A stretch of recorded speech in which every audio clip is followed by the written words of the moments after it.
Hey everyone, it's Gretchen from 8 Corners Design Studio, and today I want to talk to you about how to choose fonts. Okay, in this presentation, let's focus on choosing handwriting fonts because they're the hardest. So we're just gonna untick these boxes. I'm just in Google Fonts. I love using Google Fonts because they're easy to use. Everybody has access to them. You don't have to buy them. They're open source largely, and they're just fantastic. So you can have really top-notch fonts with Google Fonts. Of course, they're a bit limited, but sometimes constraints are good when you want to create something, because having too many options, they're just kind of really overwhelming. I mean, there's a lot of fonts already with Google Fonts, and to even go to Font Squirrel and all that just does my head in. And so we're just going to concentrate on Google Fonts, okay? I mean, you can also do this in Font Squirrel, but we'll stick with Google Fonts because what I love is all the filters right here that you can choose, like the number of styles. If I'm choosing something for the body text, I would choose something that has a minimum of 4 styles. I sometimes like even 6 or 7 styles, but as you can see in script, it's very rare that they're going to have like a bold and a light and stuff like that. So you have 2 to even 4 types on here. But basically what we're going to do is let's say I have a business that I'm starting out and I want it to feel refined, but I want to use a script because I love script. Okay, so let's pretend I'm that person. I love script, I love handwriting.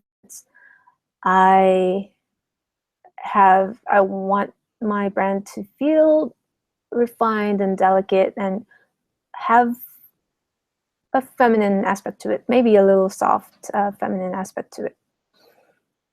So what I'm going to do is I'm going to choose slant and thickness as well. Okay. And I'm going to move it to the left because refined fonts are thinner, okay, than non-refined fonts. If you want to know what I mean about that, if I use thick, it's all thick like this. They look like markers and they don't look like they've been written by like a sharp, expensive, calligraphy pen. That's what we're looking for. You want it to be super delicate. Think of the olden days where handwriting fonts used to be written by professional calligraphers, right? Or you even had to learn it in school, in really expensive private schools or something like that. So that's what we're looking for. We don't want anything like this. You can see it's all, I mean, for grade school, it's fine. Or if you want something more fun, then that's fine. But if you're running a business for businesses, you want to know that you can be taken seriously. So we're not going to choose these. They can be fine for accent fonts, but I wouldn't choose them for logo fonts because accent fonts you can change all the time. Logo fonts, they're a little bit harder. And as you can see, as I move here, they feel more refined and delicate, but the problem with that is they're still too round to me. So what we want is something that feels more adult, okay? So I'm going to go onto width.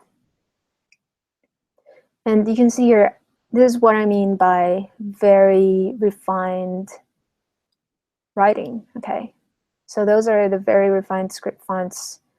You can almost imagine them being in Victorian novels and all that. So I'm just going to untick this and see what we come up with. It's good to just play around with this and not get stuck in those filters because they're normally very vague or they're not completely accurate, because they would be dependent on tags and all that, I would imagine, or a computer algorithm. And as we know, most of the time, people are still smarter than computers. Okay, so let's see here. Okay, these three we can't choose because they're too, this is too thick. This looks like it's been written by a ball pen. Too casual.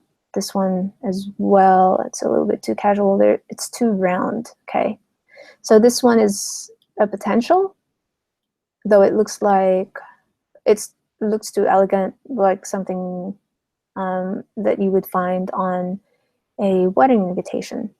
So we're just gonna go and, okay, so we know we don't want the width. Let's look at slant. Okay, so you can see that the straighter they are, the more casual they feel. But if you slant it a little bit, you can see that they're getting a bit more of, okay. So you can see here they're a little bit more refined, okay, because they have that consistent slant going on. This one, of course, is not too refined because it's too thick. So you can see here how it comes up if you choose this type of thickness. This is good. It's still a little bit too thick. That's why, what I mean by making sure that you untick and tick back to it is to just basically look at what the filter does, okay? You don't have to get stuck into just those.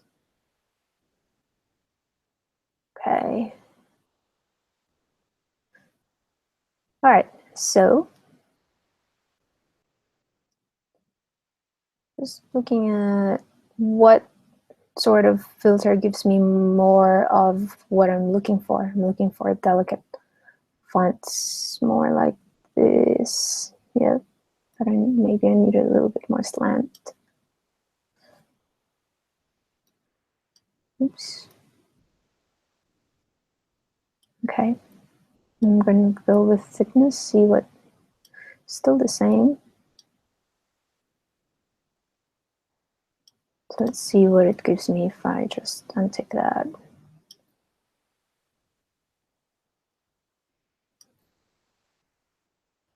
Okay, so I'm looking for stuff like this.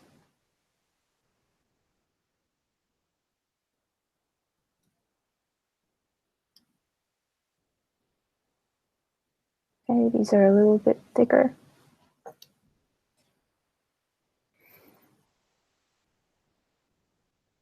think I saw 2 or 3 of the fonts I'm looking for with this filter. Okay, so this I like, kind of like that as well. That's pretty good, although a little bit more formal than I want. So I'm gonna stick with this. And what I'm gonna do is just basically choose the fonts that I think are elegant enough without being too elegant. Like this, Allure is a good font.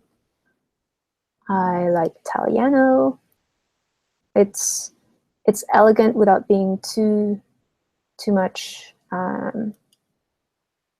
of the cursive going on. So it feels like just a regular serif or sans serif font, but with a little bit of a curve. I like that. Now I'm looking, this one's again like a ballpoint pen. This one has too much round on it. It's kind of like something like a high schooler's handwriting. Don't want that. This is pretty cool with a bit of a, it's called Bilbo, so I'm guessing it's Lord of the Rings inspired. This is kind of cool. There is a lot of decorations on the A, so it feels more formal than what we're looking for, but we're gonna go with those anyway. Okay, now I have 7 families selected. Normally, you want to choose about 5 to 7. Okay, sometimes I even choose up to 15. But what we're going to do is go and click that button. I hope you saw that, the arrow. What it does is it takes you to your shortlist. Okay, so this is our shortlist. And then I'm going to type in here, say 8 corners. And as you can see here, if this is going to be my logo, I need it to look clean and not like all over the place or uneven. The E looks uneven to me. I don't like what's going on here at all. Even in itself, the font is pretty good. I think that's which font is this? Corners. I think this is the one. It's weird that it didn't show me, it didn't put everything in order. That's fine. I think this is Allura. Kind of like it. 8 corners. Just going to copy this and see which one this is. Again, this is a good exercise as well, even though it feels like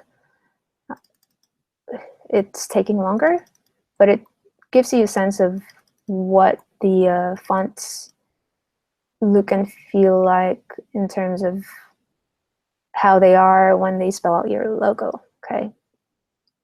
And it shows you the characteristics on the fonts. So you can compare their personality, okay? So this looks, yeah, uneven. This looks cute and a bit casual, the way the S is, and how the letters are not in the same height. So that gives it more of a casual feel. This is a little bit more formal, okay? But again, it's like an italicized sans serif font with just a little bit of curves, so that's fine. That's a good option. This is too narrow, so it's going to be hard to see from a distance. Another way you could do it is zoom out and see which ones actually are readable. This is there's too much flare going on. And this is kind of like the third one, except you can kind of see it a bit more, okay? So out of all these, what I'm gonna do is, I think I like Italiano and Allura. I'm just gonna go and deselect. Don't like this, can't barely see it. Don't like that, I don't like the E on that. It's uneven. Or doesn't look proportionate. That's the right word. I like Philippa. 8 corners is pretty cool as well. Okay, so let's see. I've narrowed it down to 1, 2, 3, 4. Okay. Now I'm going to go and click that. Okay. Now, let's see our shortlist right here. Okay. Now I'm just looking at what feels right to me in terms of what I'm going for. My style is more of like clean lines and very little embellishments, and I want it to be even. So I'm looking at the lines and making sure the downstroke on the E is sort of parallel to the I and the G and the downstroke to the H as well. And looking at all of these, I think the cleanest one that has the best downstrokes that I like, that stands out, is this. So we have a winner, okay? So now I'm going to choose Philippa. Now I'm thinking, okay, I need a partner font to go with Philippa. So what you can do here is to type right corners, okay, for logo again. And then this is another feature that I love about Google Fonts. You can see here how it even suggests some fonts for you to use. And I would take it with a grain of salt because I'm looking at it now and I'm like, why are you using Philippa on the body font? I can barely see it. So I'm going to see if saying bad script might be a body font. So no. So this pretty much proves that using scripts together can be okay if you're going for something artsy, but not for business, okay? It's not practical at all. And you can see here, it's barely readable. So we're not going to choose that. And I'm going to go for the next one. Nope, still both scripts. No, not happening. Dancing script. Nope. I don't know why it's giving me all scripts, but nope. And nope. Okay. So I didn't like any of the fonts at all. So what I'm just going to do is open up another Google Fonts tab.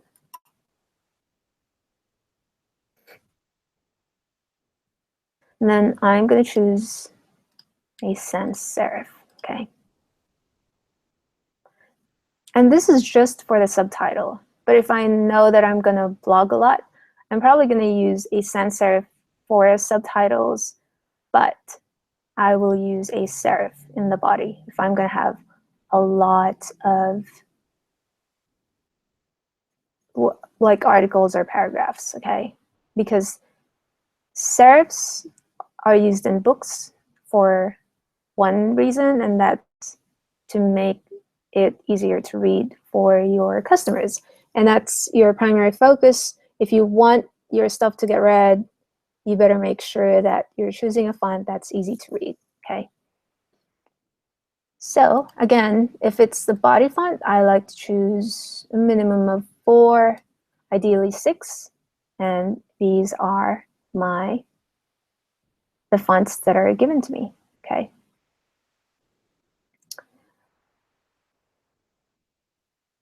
And when I'm choosing body fonts, I look at how legible they are from a distance, because normally your body font would be a little bit small. And I wouldn't choose this, maybe for a title font or a heading font, but not for the body. So Cormant is good. I can still see it from a distance.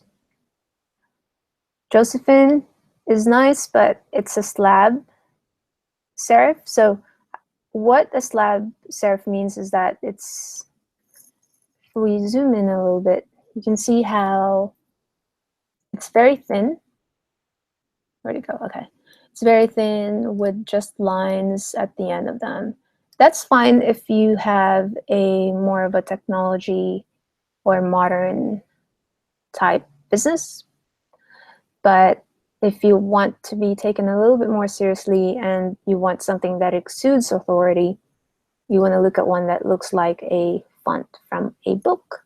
Because psychologically, we look at books as authoritative. Even magazines use serif fonts. So you want to look at magazines and then compare it with the font that you're looking at, okay? So Crimson is a good font. So let's choose that. Allegria, yes, that's one of the more popular fonts out there. Again, you don't have to be looking for a font that's, you know, like unique. That's not the point here. The point here is that you want people to read your copy, your articles, so it's actually best to choose something that we as humans are already accustomed to. Okay, so that's good. A little bit thin, but that's that can go in the short list. This good as well, but it's a little bit too round for me. But we'll just go and have a look and see how that goes. Corement is good. Corement Infant. Something about the way the Y is not appealing to me. Okay, so I'm not going to choose that. Cool, we have 5. That's pretty good. Normally I choose more, but actually having less options is great. Okay, so now that I'm here, I am looking at everything and I want to try, maybe I'll copy and paste this one and see how it goes. Okay, we want to see it in a smaller typeface. If your audience is a little bit older, you might want to look at one that shows up bigger and more legible like this font right here. But I can also see this. Okay, that one's not a go, it's too thin, I can barely see it. So these 3 are the best. And I think the thin ones are both the Corement fonts. Okay, so now we're gonna go look at our remaining contenders. And they look pretty good. This is a little bit more playful to me, so we're probably not going to go with that. That's Try Wrong, which I haven't seen much around. Great. So now we have Allegria and Crimson Text for our body. So let's see. I am liking... Actually, they're both very similar, so can't go wrong really. Let's just make a decision. No, we can always change it later on, but I'm looking at the F now, and I kind of don't like how this is so big. And this is more neutral. So I'm going to go with Crimson Text. So let's click Crimson Text, and there we have it. We have 6 texts, which are text styles, which is great if you write articles and you love using bold or semi-bold and all that. And here is what I was talking about before, where Google Fonts actually gives you amazing font combos, except for what we found with scripts. It keeps giving us script combos. But as you can see here, a serif and a sans serif are normally great combos, okay? So you can see here it's serif and sans serif. Serif and sans serif. But normally you would prefer the serif to be the paragraph font and the sans serif to be the headline font, especially if you're writing articles and blogs. As you can see here, it's the same. We're just going to swap them back. Montserrat is also one of the greatest sans serif fonts, okay? And same with here, although Google gave us 2 serif fonts, and that's fine as well. But what I like to do is, if I want a more modern personality for my brand, I would choose one with a serif. And this is why, if you can see, if you look at my website, you can see I have normally the railway font almost everywhere, because I hardly write a lot, except for my blog. I think I have a serif font on there. So let's have a look. I'm using a platform called The Grid, which is supposed to automatically design all my layouts by an AI, artificial intelligence robot. So as you can see here, it's sometimes all over the place. That's not me, it's the robot. But I like to give away the control every now and again so that I can focus on my current clients and projects and not have to worry about how my blog is looking, because my main purpose for the blog is to write my ideas and not necessarily to showcase my work. Although it could double as that, but we'll get to that later. I'm just focusing on writing more, which is why I like using a grid, because it handles all the design for me. Okay, so now you can see here how I use a serif font for my blog. I actually told the AI that I like what I like, don't like, and stuff like that, and kind of chooses for you. So the font is Georgia, which is one of the mainstream serif fonts out there that you will see all over the internet, even on authority sites and magazines, and uses Fiala Light. Okay. Now, some platforms may not have the fonts that you like, and while there's ways to kind of hack that and make sure that your website uses the fonts that you've chosen, if you don't know how to use CSS or HTML, or your platform doesn't offer that, like MailChimp, sometimes it only has a certain set of fonts. What I like to do is to just remember what I've chosen here. I chose a serif and a sans serif right here. So for my blog, because I couldn't tell the AI exactly what fonts to use because it makes the decision for me, I just told it that I want a serif for the font and a sans serif for the header font. So body, serif, sans serif for the header. And it just shows it for me. I actually had to train it a little bit to learn what I like, but in the end, it got pretty close to what my fonts are on my website. Okay. So let's have a look at my website. As you can see, I have a sans serif right here. And actually, most of my website has a sans serif because I don't blog on it, okay? So only on the blog is where I would have my serif, okay? Because I just want it clean, you know? I mean, I wrote something on here, but which would have been better with a serif font. But the way that I constructed the lines where we have a lot of white space in between actually makes it readable. But if you're writing an article or a blog, sometimes it's just too much to have one line after each sentence. So that's when I would highly recommend to choose a serif font, okay? And that's it for fonts. I hope that was super helpful for you. If you have any questions at all, just email me at gretchen@eightcorners.co, and I'll get back to you on any questions you might have. Maybe we'll even come up with another tutorial. So thanks again, and have a great day.